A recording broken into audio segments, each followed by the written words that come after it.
विजय रथ कुटुंब आततोत्रे धृत हिय रश्मिनी तत्श्रिय अक्षिण्य भगवती रते अस्तु में मुमुर्षुर यम इह निरीक्ष हतागता स्वरूपम।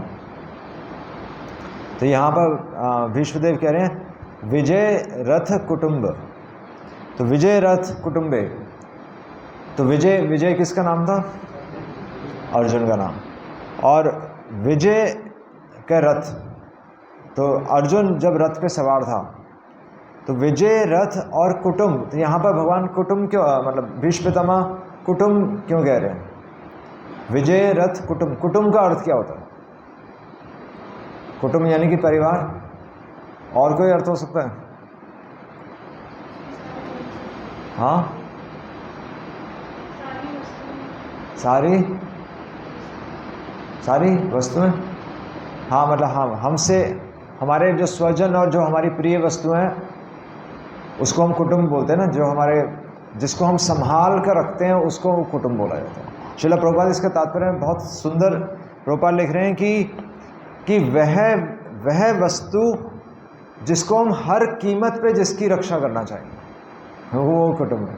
मतलब ये मैंने पहली बार इस दृष्टि से सोचा। कुटुंब यूजुअली हम परिवार लेते हैं, पर परिवार वो चीज़ है कि आप अपनी जान पर भी खेल कर परिवार को बचाएंगे, ऐसा नहीं है।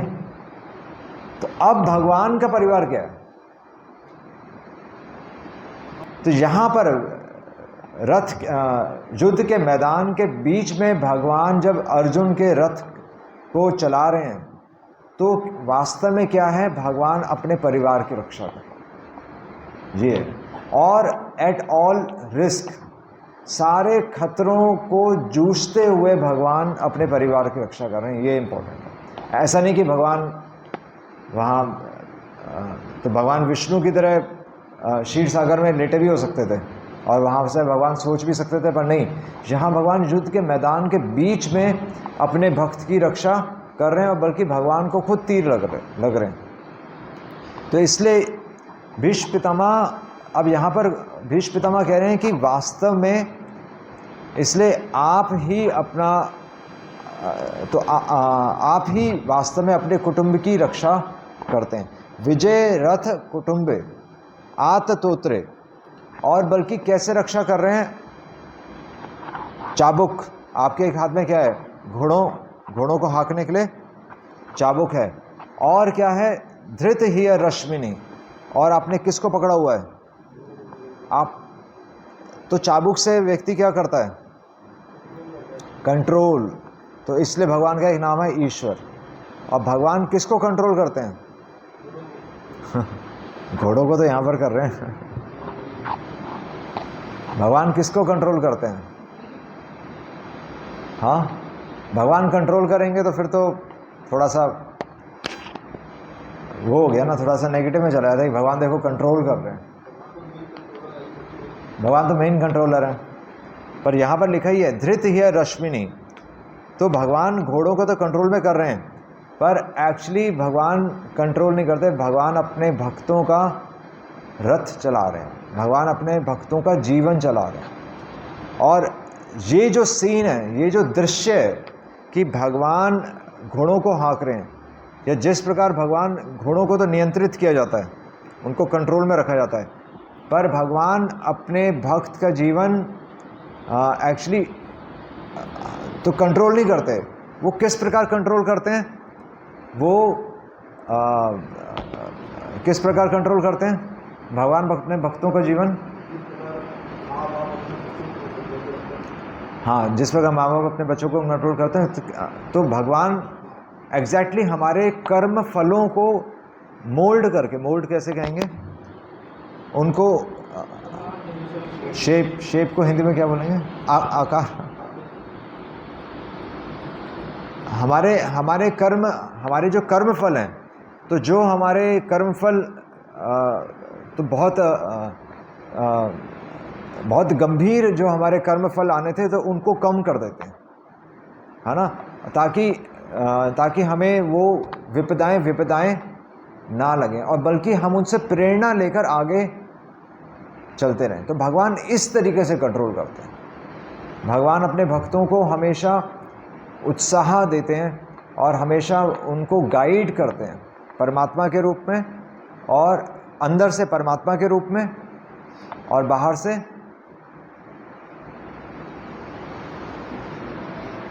से कैसे गाइड करते हैं? कैसे? क्या कह रहे हैं? मित्र। भगवान तो कहाँ है मित्र? मित्र के रूप में। भगवान बाहर से कैसे गाइड करते हैं? हाँ, किसके रूप में? मालिक। हाँ, कौन सा स्वामी? भगवान कैसे गाइड करेंगे? कहाँ है स्वामी? अभी नजर तो आ नहीं रहा कौन सा स्वामी। स्वामी प्रभु तो आए भी नहीं आज। हाँ, गुरु शास्त्र साधु। आप शास्त्र खोल के कुछ भी देखिए तो आपको वहाँ पर लाइफ में गाइडेंस मिलेगी। गुरु से गाइडेंस मिलती है और साधुओं से गाइडेंस मिलती है। हम पूछते नहीं है वरिष्ठ भक्तों से, हम पूछ के चलते हैं। तो बाहर से भगवान गुरु शास्त्र साधु के माध्यम से गाइड करते हैं, हृदय में भगवान परमात्मा के रूप में गाइड करते हैं। तो भीष्म पितामह बहुत खुश हो रहे हैं। भीष्म पितामह कह रहे हैं कि विजय रथ कुटुंबे आत्र तोत्रे, कि आपने जब ये जो चाबुक पकड़ा हुआ है जिससे आप घोड़ों को हाँक रहे हैं, तो ये आप बहुत सुंदर लग रहे हैं, क्योंकि आप अपने भक्त का जीवन चला रहे हैं। तत्श्रिय अक्षिण्य, आप देखने में ये दृश्य देखने में बहुत सुंदर है। और बल्कि भीष्म पितामह कह रहे हैं कि शिला प्रभुपाद इसके तात्पर्य में लिख रहे हैं कि भीष्म पितामह कह रहे हैं कि अर्जुन भी ये दृश्य नहीं देख सकता था। अर्जुन तो भगवान के आगे था। अर्जुन नहीं देख सकता कि भगवान नहीं, सॉरी, अर्जुन भगवान के पीछे था, पर अर्जुन तो फाइट कर रहा था। और अर्जुन कौन सा दृश्य नहीं देख सकता था? अर्जुन तो भगवान के पीछे, अर्जुन तो भगवान को देख सकता था? नहीं देख सकता था, देख ही रहा था। पर कौन से दृश्य की बात हो रही है? भगवान के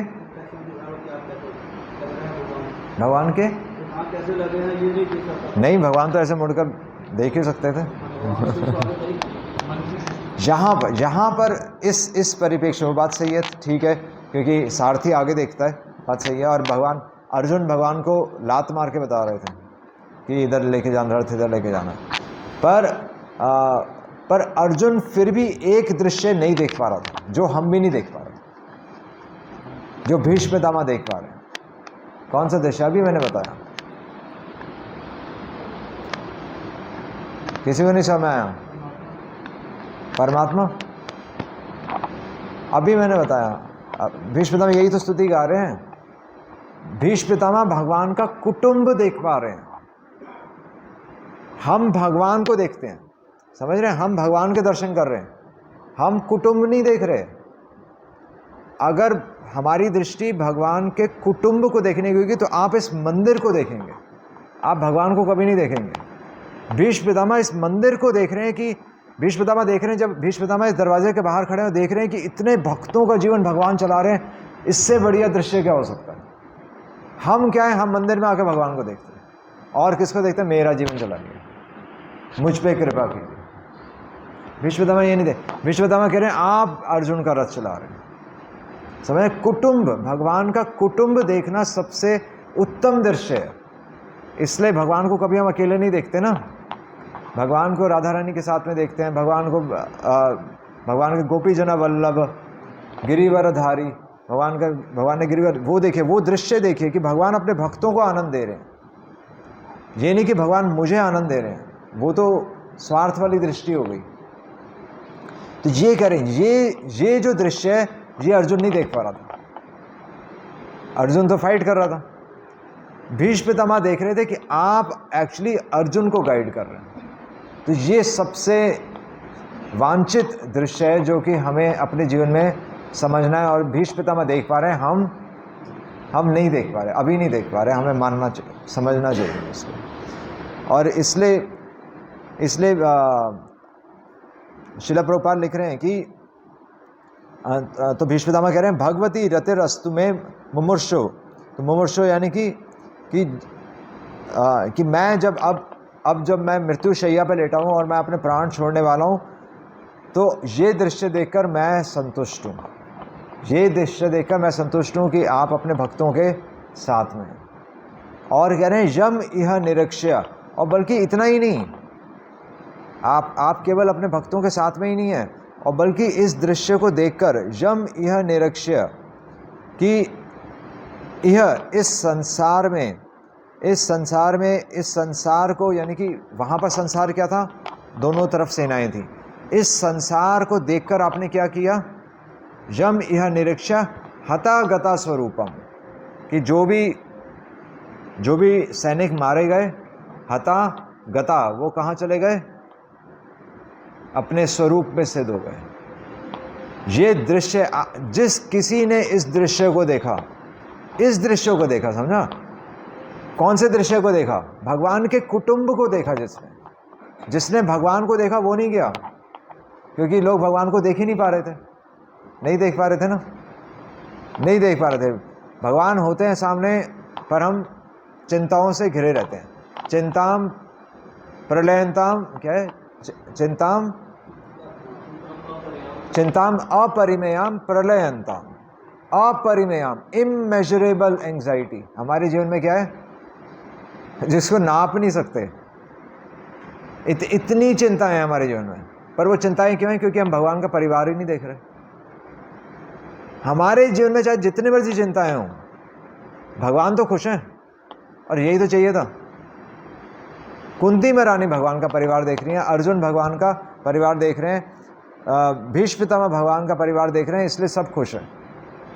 अर्जुन तो चलो मोह की परिस्थिति में डाले गए थे, पर सब खुश हैं। पर हम मृत्यु लोक में खुश क्यों नहीं, क्योंकि हम अभी चेतन नहीं है, हम अभी जड़ हैं। जड़ मतलब जड़ बुद्धि अभी हमारी, अभी हम अपने परिवार को ही देखते हैं बस। तो इसलिए कह रहे हैं कि यम यह निरंजन, जिसने भगवान का कुटुंब देख लिया, उसको भगवान का स्वरूप मिल जाए, उसको भगवान के धाम में एंट्री मिलेगी, क्योंकि वो भक्त, उसके जीवन में चाहे जितना मर्जी दुख आ रहा हो, वो भगवान के परिवार को देखकर खुश हो जाएगा, है ना। इसलिए सब, जैसे अभी कार्तिक का महीना भी आएगा ना, तो सब दीपदान करते हैं, तो सब दीपदान करने भागते हैं कि पहले हम दीपदान कर लें, या इवन तुलसी में भी जल डालना होता है, तो सब कहते हैं कि हम पहले डाल लें। हमारे में भी टेंडेंसी है कि हम जल पहले डाल लें, या मैं कहीं रह ना जाऊं। उल्टा है, हमें संतुष्टि मिलनी चाहिए कि सब जल डाल रहे हैं, मैं चाहे रह जाऊं, है ना, ये संतुष्टि मिलनी चाहिए। उल्टा है, हमें लगता है कि मैं पहले दिया ऑफर कर लूं। उल्टा होना चाहिए, दिए खत्म हो जाएं, अच्छा है, बल्कि जिसको मुझे प्रसाद ना मिले तो और अच्छा है, भक्तों को प्रसाद मिले। ये चेतना है भगवान का कुटुंब। इसलिए लिख रहे हैं विजय रथ कुटुंब। ये कुटुंब से बहुत, भीष्म पितामह ऐसे ही भीष्म पितामह नहीं है, भीष्म पितामह महाजन इसीलिए हैं। इसलिए प्रभुपाद लिख रहे हैं कि भीष्म पितामह हमेशा भगवान को निरंतर क्या है, संतः सदैव हृदयेषु, हृदय में संत हमेशा भगवान के दर्शन करते रहते हैं। भीष्म पितामह तीरों की शैया पर भी लेटे हैं, उन्हें हर कुछ क्षणों में उन्हें मूर्छा की अवस्था आ रही है, इतना दर्द हो रहा है, पर वो खुश हैं। वो खुश हैं क्योंकि वो पांडवों को देख रहे हैं कि पांडवों को उनका अधिकार मिल गया। तो भीष्म पितामह ऐसे। और इसलिए श्रील प्रभुपाद कह रहे हैं कि एक योगी को प्रयास करना पड़ता है, कि मैं अपने प्राण उस उत्तरायण पे छोड़ूं, या मैं किसी अवस्था में अपने प्राणों को यहाँ पर केंद्रित करके, भावों के बीच में केंद्रित करके फिर मैं अपने प्राण छोड़ूं। पर भीष्म पितामह कौन है? भीष्म पितामह ने भगवान को अपनी तरफ आकर्षित ही कर लिया। वो ये नहीं सोच रहे कि उत्तरायण आ रहा है, वो ये नहीं सोच रहे कि मैं अपने प्राणों को यहाँ पर स्थित करूं। वो प्रभुपाद लिख रहे हैं वो मैकेनिकल प्रोसेस है। ये क्या प्रोसेस है? ये है प्रेम का मार्ग। भगवान को ही आप खींच लीजिए, है ना, भगवान को अपने जीवन में खींच कर ले आइए। कैसे भगवान को खींच कर लाएंगे? भगवान को कैसे खींच कर लाएंगे? अभी तो बताया, जिस दिन हमें भगवान का कुटुंब देखकर आनंद आने लगेगा, उस दिन हम भगवान को खींच लेंगे। हाँ, यूजुअली हम रथ खींचते हैं ना, जगन्नाथ रथ खींचते हैं, क्यों खींचते हैं? हजारों जन्मों के पाप कट जाएंगे हम ये सोच के खींचते हैं। पर भगवान का रथ क्यों खींचा जाता है?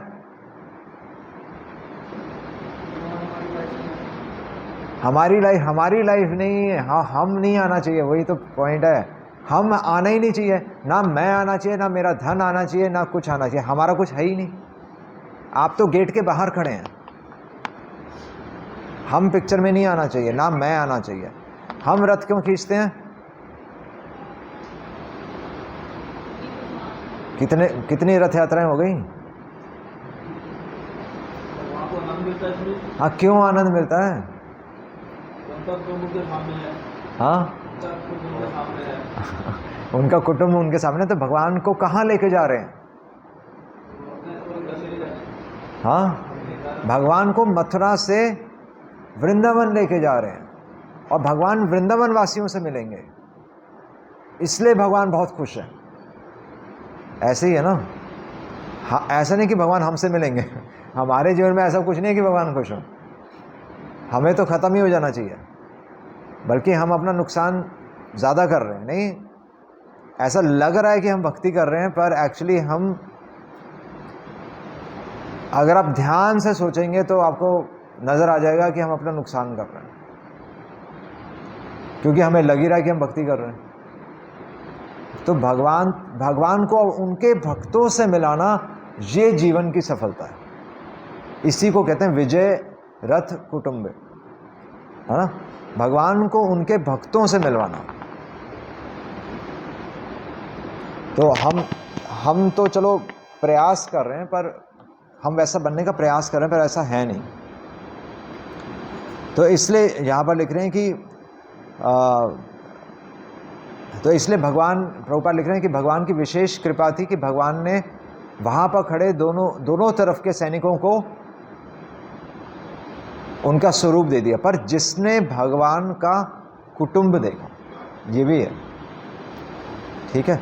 तो अब आ रहा है, तो भीष्म पितामह आगे कह रहे हैं, ललित गति विलास वल्गुहास प्रणय निरीक्षण कल्पित उर्मान कृत मनु कृतवत्य उन्माद अंध प्रकृति मगन किल यस्य गोपद वधवः।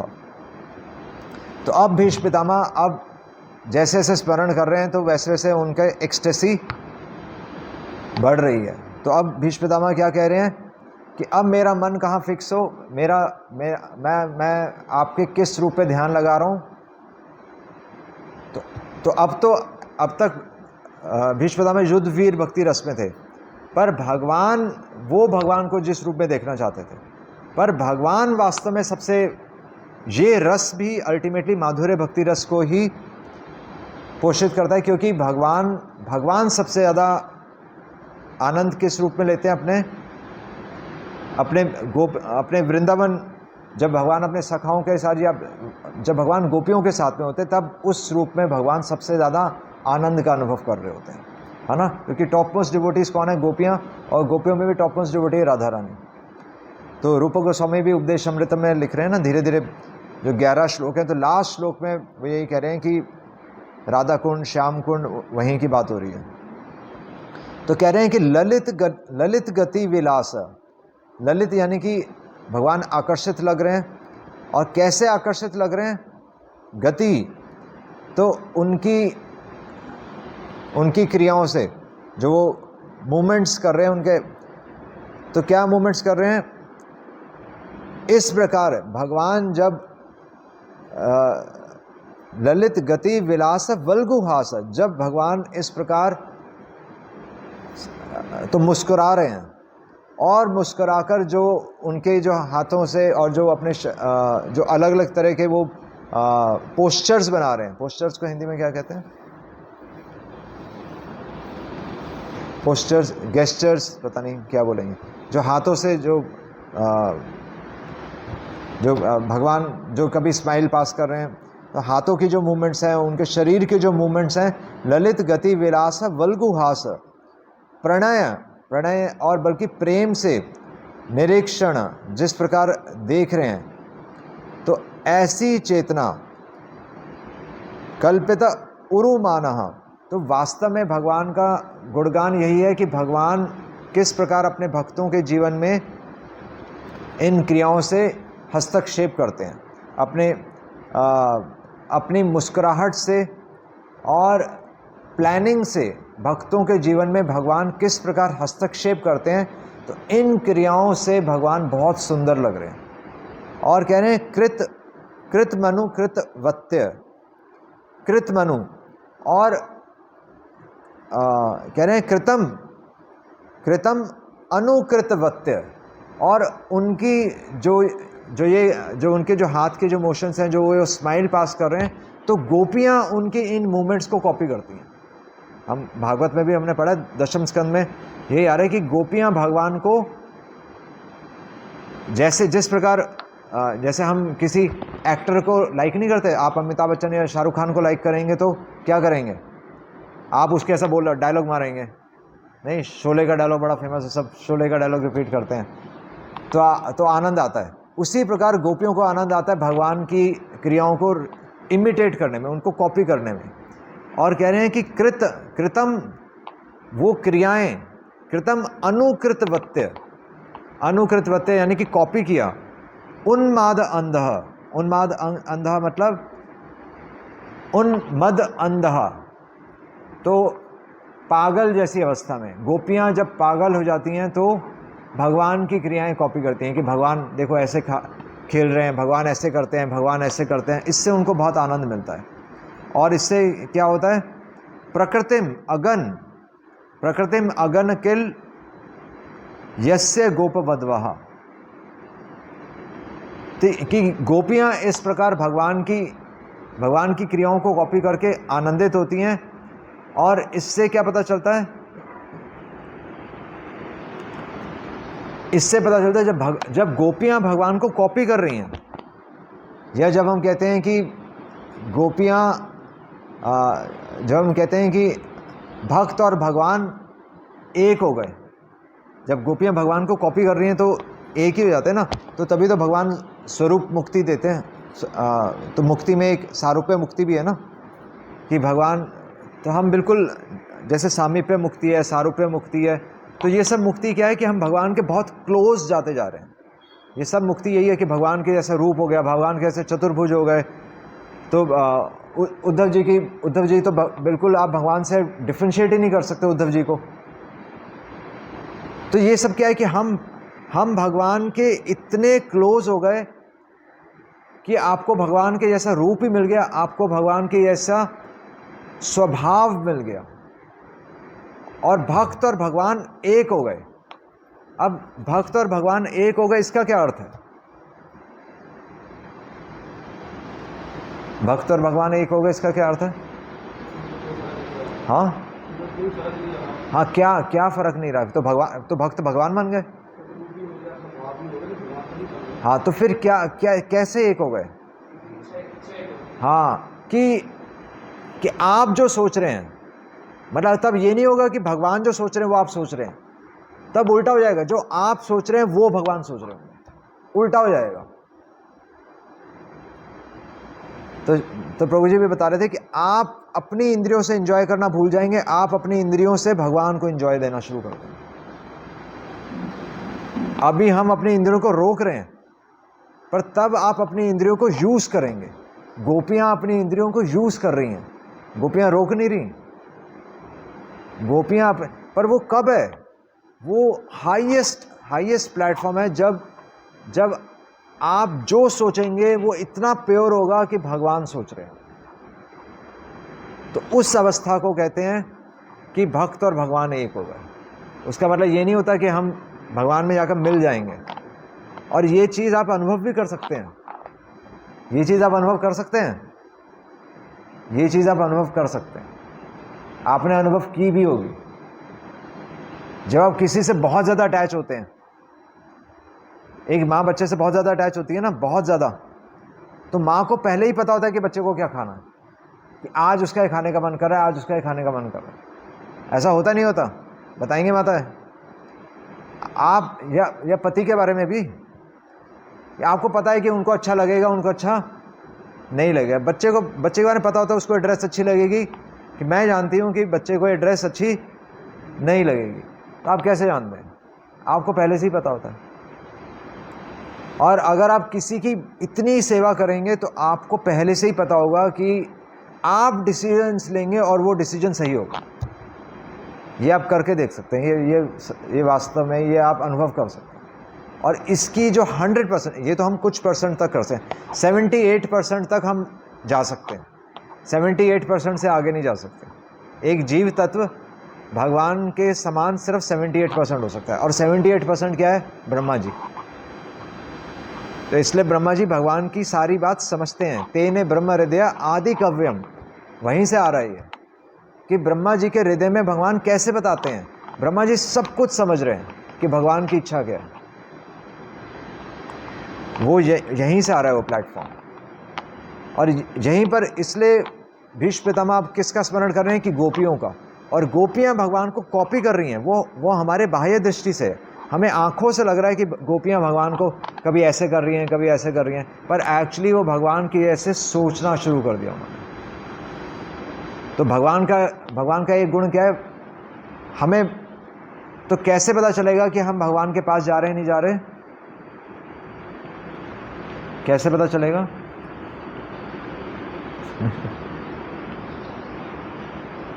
तो हम सुबह सुबह पहली प्रार्थना कौन सी गा रहे हैं? क्या है? संसार दावानल नल लीढ़लो का त्राणाय कारुण्य घना घनत्वम। जिस प्रकार गुरु कल्याण की वर्षा करता है और हमारे जीवन में जो भीषण आग लगी, आग की लपटें जो उठ रही हैं, आसमान को जो आग की लपटें छू रही हैं, उसको कल्याण की वर्षा से बुझा देता है। और वो कल्याण कहाँ से आ रहा है? वो कल्याण वहाँ से आ रहा है, भगवान से वो कल्याण आ रहा है।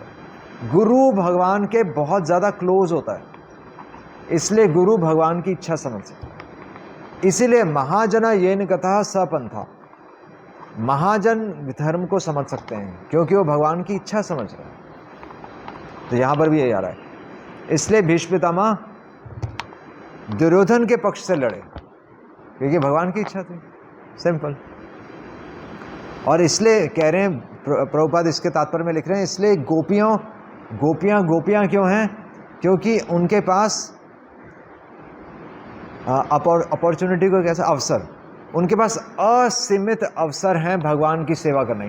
क्योंकि अगर आप किसी व्यक्ति को अंदर से ही समझ गए, अगर आप किसी व्यक्ति को अंदर से समझ गए कि वो चाहता क्या है, तो आप उसकी 100% सेवा कर सकते हैं। नहीं, अभी हम सेवा करते हैं और उस व्यक्ति का नुकसान हो जाता है। आप नोट करिए, अभी हम कुछ अच्छा करने का प्रयास करते हैं और वो उल्टा पड़ जाता है। हम तो यही कहते हैं हमने तो उसका भला करना चाहा था, वो देखो बुरा मान गया। वो क्यों होता है? क्योंकि आप उस व्यक्ति को पहचान नहीं पाए हो। पर जब हम उस व्यक्ति को 100% पहचान लेंगे, गोपियां भगवान को 100% पहचान रही हैं, तो इसलिए गोपियां भगवान को आनंद दे पा रही हैं। हम भगवान को आनंद अभी नहीं दे पा रहे क्योंकि हम अभी अशुद्ध हैं। अभी हम अपने परिवार के बारे में सोच रहे हैं, अभी हम धन को अपने लिए यूज़ करना चाहते हैं। ऐसे ही है। तो इसलिए कह रहे हैं, भीष्म पितामह आगे कह रहे हैं, प्रभुपाद लिख रहे हैं यहाँ पर, प्रभुपाद इसके तात्पर्य में लिख रहे हैं कि जब भक्त और भगवान का इंटरेस्ट एक हो जाता है, उस अवस्था को कहते हैं प्रेम। अभी हमारा इंटरेस्ट कहाँ है? अपने करियर में, अपने फ्यूचर में, मेरा क्या होगा, मेरे बच्चों का क्या होगा। पर भगवान के भक्त ऐसा सोच ही नहीं रहे, है ना। द्रौपदी तो नहीं सोच रही, द्रौपदी के पुत्रों की हत्या हो गई, द्रौपदी नहीं सोच रही कि मेरे पुत्रों का, कि मेरा क्या होगा। द्रौपदी कह रही है अश्वत्थामा को छोड़ दो, बल्कि उल्टा चिल्ला रही हैं, छोड़ दो, ये हमारे गुरु पुत्र हैं, छोड़ दो इनको। तो अब भीष्म पितामह कह रहे हैं मुनिगण, और मुनिगण यानी कि जो वहाँ पर ऋषि मुनि इकट्ठे हुए थे, मुनिगण नृपवर्य, और जो वहाँ पर जो राजा इकट्ठे हुए थे, मुनिगण नृपवर्य संकुलेन अंतः, क्या है? संकुले अंतः सदासी, और बल्कि उस सभा में जितने भी जो उस सभा में सभी लोग इकट्ठे हुए थे, युधिष्ठिर राजसूय एशाम, और कहाँ पर इकट्ठे हुए थे? जब युधिष्ठिर महाराज ने राजसूय यज्ञ किया था। हमें पता है, हमने पहले भी पढ़ा था कि भगवान ने युधिष्ठिर महाराज से राजसूय यज्ञ, अश्वमेध यज्ञ जिसमें घोड़ा छोड़ा जाता है, और पूरे पृथ्वी में अगर कोई राजा उस घोड़े को पकड़ता है तो उसे युधिष्ठिर महाराज से युद्ध करना पड़ता है। तो पूरी पृथ्वी में घोड़ा घूम कर आता है, और अगर वो घोड़े को कोई हाथ नहीं लगाता तो माना जाता है कि वो राजा पूरी पृथ्वी का अब राजा बन गया। तो एक बार नहीं, 3 बार एक्चुअली युधिष्ठिर महाराज से राजसूय यज्ञ कराए गए, भगवान ने करवाए। और भीष्म पितामह इस सीन को भी याद कर रहे हैं। अब भीष्म पितामह इस दृश्य को क्यों याद कर रहे हैं कि युधिष्ठिर महाराज को राजसूय यज्ञ करवाया आपने? कह रहे हैं कि उस राजसूय यज्ञ में, उस सभा में सारे ऋषि मुनि आए थे, सारे राजा उपस्थित हुए थे। और क्या हुआ था? इसमें भगवान का गुणगान नहीं है अभी, मतलब है वैसे छुपा हुआ है, क्योंकि भगवान की इच्छा से युधिष्ठिर महाराज ने राजसूय यज्ञ किया था। पर आगे कह रहे हैं कि अर्हणम, अर्हणम यानी कि वहां पर पूजा किसकी की गई थी? अर्हणम उपपेद ईक्षणी हो। तो कह रहे हैं कि वहां पर सभी उपस्थित जो एलीट पर्सनालिटीज थे, जो वहां पर जो सभी जो दिग्गज जो व्यक्ति विशेष थे, तो उन्होंने क्या किया? उनके लिए ईक्षणियाँ, ईक्षणियाँ बहुत सुंदर शब्द है, ईक्षणियाँ। ईक्ष मतलब होता है देखना, और ईक्षणियाँ मतलब क्या होता है? ईक्षणियाँ मतलब होता है देखने योग्य। उस पूरी सभा में देखने योग्य कौन थे? जैसे यहाँ पर सारे देवी देवता भी प्रकट हैं कि नहीं? यहाँ पर भूलोक के सभी देवी देवता प्रकट है। आप क्योंकि समाज में तो कोई भगवान का नाम ले नहीं रहा ना, तो जो भगवान का नाम ले रहा है तो भगवान उसको देवी देवता ही मानते हैं। तो यहाँ पर अभी सभी देवी देवता प्रकट हैं, पर सारे देवी देवता प्रकट हैं, पर गुणगान किसका हो रहा है? भगवान। बस ये राजसूय यज्ञ था कि राजसूय यज्ञ में सारे देवी देवता प्रकट थे, सारे ऋषि मुनि प्रकट थे, पर गुणगान देखने योग्य वस्तु कौन था? भगवान। ये लिख रहे हैं, भीष्म पितामह लिख रहे हैं, अर्हणम रिस्पेक्टफुल वर्शिप, अर्हणम उपपेद ईक्षणीय मम दृष्टि गोचर, और बल्कि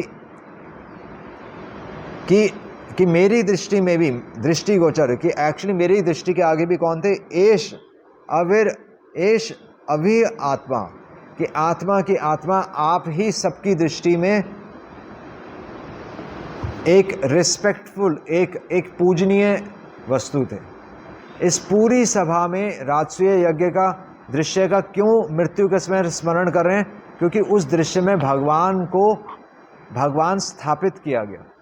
हालांकि भगवान कौन थे? वो तो एक सिंपल एक राजा थे, भगवान कृष्ण एक क्षत्रिय के रूप में थे ना वहाँ पर सबने भगवान को भगवान माना, इसलिए उस दृश्य को भीष्म पितामह स्मरण कर रहे हैं कि हाँ, वो दृश्य मेरी आंखों के सामने हमेशा रहे। भक्त ये सोचते हुए अपने प्राण छोड़ना चाहता है कि नहीं? ये स्तुति है कि नहीं? ये वास्तव में स्तुति होनी चाहिए। और इसलिए भीष्म पितामह प्रभुपाद लिख रहे हैं, इसलिए जो लोग आंखें बंद करके मेडिटेशन करते हैं तो उनको कुछ नहीं पता, एक्चुअली उनको कुछ नहीं पता। वो ये समझ नहीं पा रहे कि उनका जो ऑब्जेक्ट ऑफ वर्शिप है वो भगवान है। वो आंखें बंद करके किसी निराकार पे ध्यान लगा रहे हैं, किसी ज्योति पे ध्यान लगा रहे हैं। वो ये समझ नहीं पा रहे कि हम अपनी इंद्रियों से भगवान को संतुष्ट कर सकते हैं, है ना? अगर भगवान ने इंद्रियां बनाई हैं तो यानी कि भगवान ने टाइम वेस्ट कर दिया, भगवान ने हमें मोहित कर दिया? नहीं, हम जिन आँखों से अपने को आनंद दे रहे हैं, जिस शरीर से, जिस त्वचा से हम छूकर हम दूसरे व्यक्ति को छूना चाहते हैं ना, नहीं छूना नहीं चाहते। आप देखिए, आप किसी से मिलेंगे, आप गले मिलेंगे, एक प्रेमी प्रेमिका से आलिंगन करते हैं, आलिंगन करते नहीं करते? आप एक जानवर को भी देखेंगे, एक जानवर दूसरे के साथ खेलना चाहता है।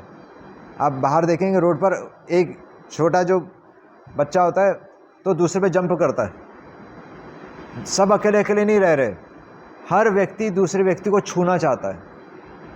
वो छूना क्यों चाहता है? क्योंकि ये इंद्रियां हैं। आपको मैक्सिमम आनंद तभी मिलेगा जब आप दूसरे व्यक्ति को छुएंगे, ऐसा है कि नहीं है? स्पर्श, और वही स्पर्श अगर आप भगवान को दे देंगे, उसी स्पर्श से अगर भगवान को छू लेंगे तो सबसे ज़्यादा आनंद भगवान होंगे। तो ये इंद्रियां भगवान की संतुष्टि के लिए हैं। हम गलत समझ के बैठ गए कि ये इंद्रियां हमारी संतुष्टि के लिए, इसलिए कह रहे हैं बहिर अर्थ मानिना। हम इन इंद्रियों से संसार को छूने का प्रयास कर रहे हैं, पर इन इंद्रियों से भगवान को छूने का प्रयास कीजिए तो एक अलग ही चेतना है वो।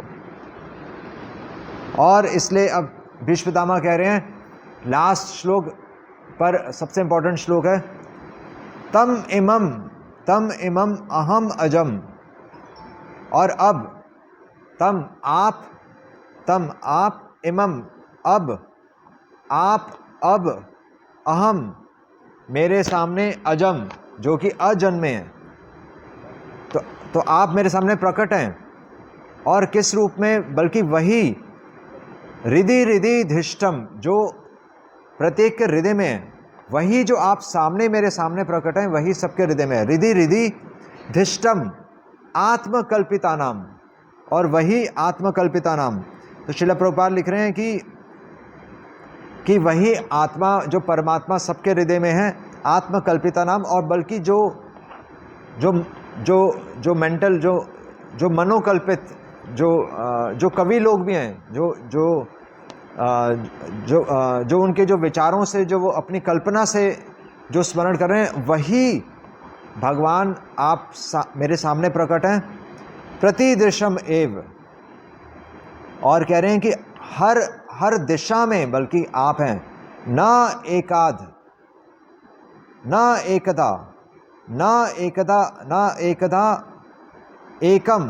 एकदा अर्कम एकम, और बल्कि वही सूर्य, एक सूर्य पूरी सृष्टि के लिए एक सूर्य है ना, पर सबको लग रहा है कि उसके सर पे सूर्य है, पर एक्चुअली सूर्य तो एक ही है। इसी प्रकार सबको लगता है कि मेरे हृदय में परमात्मा है, पर परमात्मा एक ही है। ये बहुत अच्छा उदाहरण है। सबके लिए सूर्य अलग अलग है, पर वो एक ही सूर्य है। इसी प्रकार सबके लिए परमात्मा है, पर वो परमात्मा एक ही है, जो कि भगवान का श्याम सुंदर रूप है। और कह रहे हैं कि समाधि गतो अस्मि विभूत भेद मोह, कि आप मेरा मोह खत्म कीजिए, और समाधि इस प्रकार जो मैं आपको देख पा रहा हूँ ऐसे मैं समाधि में प्रवेश करूँ। समाधि मतलब मतलब कि मेरी जो चेतना है इस प्रकार फिक्स हो जाए। और एक शब्द मैंने छोड़ दिया श्लोक में, वो शब्द क्या है? कौन सा शब्द छोड़ा मैंने? क्या नजर नहीं आया आपको? एक शब्द छोड़ दिया मैंने, कौन सा छोड़ा? भीष्म पितामह कह रहे हैं शरीर भाजाम, ये सबसे इंपॉर्टेंट शब्द है। शरीर, आप तो भगवान हैं, आप परमात्मा के रूप में भी हैं, आप सूरज भी हैं, आप सबको मोहित भी करते हैं, आप मेरा मोह भी खत्म कर सकते हैं, पर मैं कौन हूं? मैं शरीर से अटैच हूं। ये कभी नहीं बोलना है कि हम दरवाजे के बाहर खड़े हैं, हम भक्त नहीं हैं। भीष्म पितामह कह रहे हैं मैं भक्त नहीं हूं क्योंकि मैं तो शरीर से अटैच हूं। महाजन ये होते हैं, हमें लगता है कि हम भक्ति कर रहे हैं, पर महाजनों को नहीं लगता कि वो भक्ति कर रहे हैं। कुंती महारानी कह रही हैं, क्या है? कुंती महारानी कह रही हैं कि मेरे परिवार से जो मोह है उसको आप खत्म कर दीजिए, है ना। स्नेह पाशम इमम छिंदी, कुंती महारानी भी कह रही हैं कि स्नेह पाशम, मेरा जो परिवार के प्रति स्नेह उसको आप खत्म कीजिए। स्नेह पाशम इमम छिंदी, उसको काटिए। भीष्म पितामह भी यही कह रहे हैं। शरीर भाजाम, मैं कौन हूँ? मैं तो अपने शरीर से अटैच हूँ। तो भगवान को कुछ नहीं चाहिए, भगवान को सिर्फ इतना चाहिए कि हम ये एक्सेप्ट करें कि हम अपने शरीर में बंधे हुए हैं, फिर भगवान पूरी मदद करें। तो ये भीष्म पितामह की स्तुति है। तो इसलिए श्रील प्रभुपाद लिख रहे हैं यहाँ पर कि ये भक्त का भगवान से प्रेम का संबंध है, कि भक्त कभी भगवान के अपने आप को योग्य नहीं समझता भगवान के पास जाने के। ये प्रेम है। प्रेम ये नहीं है कि हम कि मुझे भगवान के दर्शन हो गए या मुझे भगवान प्राप्त हो गए। प्रेम यह है कि मैं ना में प्रेम गंध अस्ति, चैतन्य महाप्रभु कह रहे हैं ना कि मेरे अंदर तो प्रेम की गंध भी नहीं है। ये प्रेम, तो ये हमें समझना है। हरे कृष्णा कृष्णा कृष्णा हरे हरे, हरे राम राम राम हरे हरे। श्रील प्रभुपाद की जय।